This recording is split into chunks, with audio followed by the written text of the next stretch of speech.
నాది నేను అని ఒక బంగారాన్ని తాడు మనం చుట్టేసుకొని నవ్వితే ఏమవుతాం? నిజంగా నేనేమో మన వైజాగ్ ఎయిర్పోర్ట్లో కూర్చున్నాము, ఫ్లైట్ లేట్ అన్నారు 1 hour. లేట్ అంతా జనం అందరూ సీరియస్గా టైల్ కట్టుకొని అందరూ మా మధ్య పిల్లలు మట్టం ఆహా అని ఆడుతున్నారు.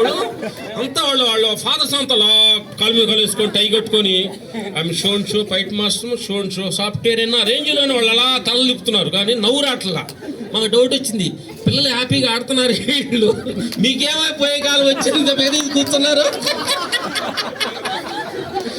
ఏమైందంటమ్మా, నవ్వటం కూడా మనిషికి ఏమైపోయిందంటే కళని మర్చిపోయి ఏమైంది వచ్చే కదా నవ్వితే వాడు నన్ను తక్కువగా చూస్తారన్న ఫీల్ వచ్చేసింది అనమాట.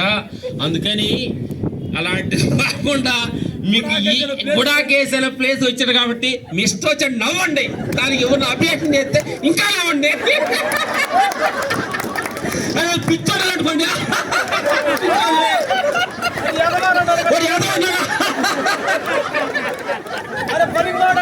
ఇంకా నవ్వండి. వాడికి ఎన్ని తిట్లు ఉన్నాయో అన్ని తిట్లని అన్ని రాళ్ళవండి మీరు. ఎందుకంటే నవ్వటం ట్రైనింగ్ అయ్యాం కాబట్టి దానికి ప్రాబ్లం లేదని సంగతి హక్కు లేదు. అందుకని ఇది విశ్వానందం, పరమానందం, అంతులేని ఆనందం. ఈ ఆనందాన్ని ఎక్కువ మాట్లాడేది సారీ క్షమించాలి.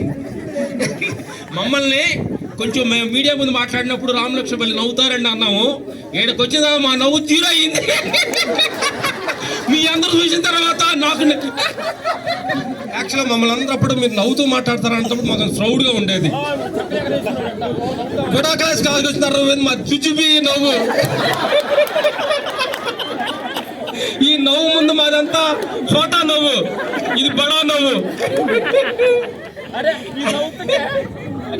మై డాక్టర్స్ నా ముందు ఎవరు కూర్చున్నారు, మై డాక్టరు నవ్వుతుంటే అరే ఇది కాదయ్యా నవ్వు, ఇది కాదా ఆనందం, ఇది కాదా ఆనందం. ఇన్నాళ్ళు నాకు నా నవ్వుకే పెద్ద అనుకున్నా, ఏడకొచ్చిన తర్వాత పోయింది నీ నవ్వు చిన్నతనం. Thank you.